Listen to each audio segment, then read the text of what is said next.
On this block, you generally want the home, the main living areas, facing within 15 degrees east to west of north.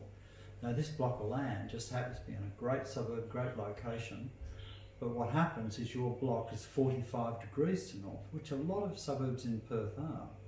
So therefore, plus your block, from an adaptability point of view, has future subdivision potential. The house is square to the road, which is 45 degrees to north, but the back of the house is 45 degrees to north. And that has its own implications in design. So has that space worked? Because people go, oh, I don't want to twist it on an angle. How has that worked from a design point of view? Do you feel as if it's weird or different? I think during construction the builders were amazed at the number of angles in this house. There are a lot of angles. I'm not sure that we may only have one or two rooms that's actually a square style room. But I think for people that come and visit the house, we're used to it, we love it, but for people that come and visit the house, it's actually a design feature because it's different. We don't live in a stamped out standard box kind of arrangement home. It's very unique and it's been designed to fit the requirements of the block very, very specifically. We wanted something that had obviously the solar passive benefits, but also enough room in the backyard for a large shed, for a large vegetable garden, because and for chooks, we looked at a number of houses that had a paved area was the backyard. So having that ability to, whilst where our family is younger and we're younger, to use the benefits of a large backyard, and then as we grow older to be able to subdivide that off and sell that and downsize the amount of space in the backyard was also an important part of that design consideration.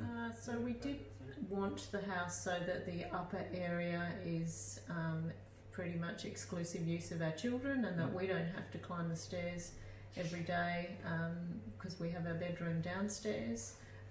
The universal access, I guess, with the shower, so that we don't have the hob, so that as we do age, we're able to use those benefits. In addition to that, Kim's elderly father lived with us for a while and he was in a wheelchair, so which was no problem for us. All of our doors and our shower were a perfect arrangement to meet his needs as well. So the universal access was an important part as well in the design of the home.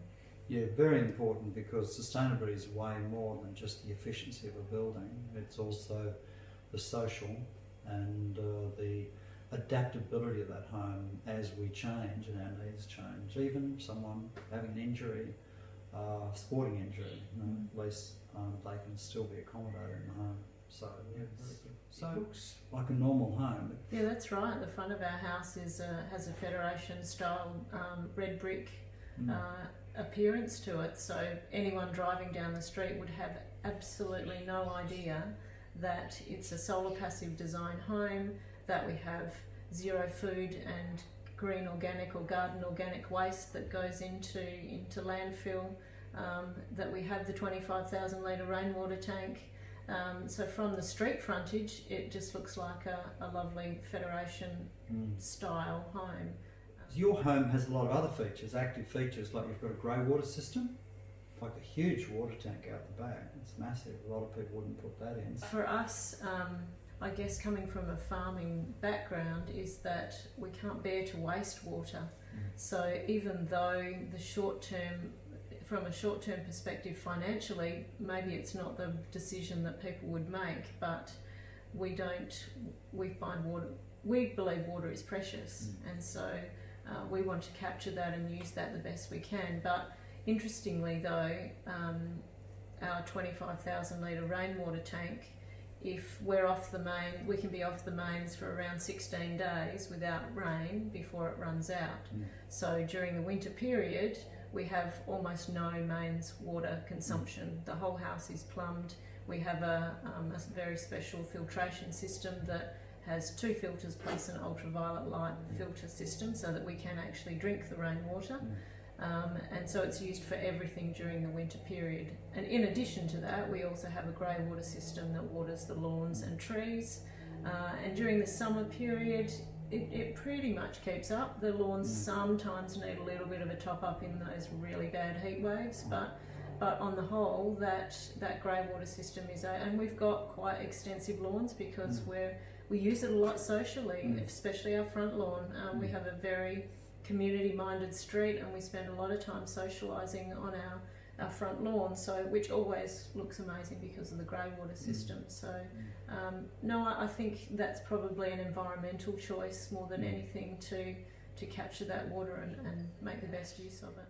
Building a sustainable home is any more complex, is any more difficult, is any more expensive than building a project home, for example. It just requires the will and the initiative and the motivation to do something that is of benefit to yourself and the environment. When we went through this process, a lot of our friends were doubters about the effectiveness, what the result would be, how effective the result would be. And particularly during the winter months, most people are completely blown away that we don't have any heating, and yet at night, first thing in the morning, doesn't matter what time of the day it is, it is really beautifully comfortable. So there are probably a lot of people wondering whether, does this really work? Well, it does work, and it really only requires a bit of extra thinking and a bit of extra science to make it work. I remember when you were young, you would have walked into your grandparents' house, and the first thing you did was go and park your bum up against the wood stove. Yes, that's right. Even in summer when it wasn't going, because that's just where you stood. It's when we were waiting for you, I sat there, I stood there, and just absorbed the sun. It's nice here. We get this warmth coming off.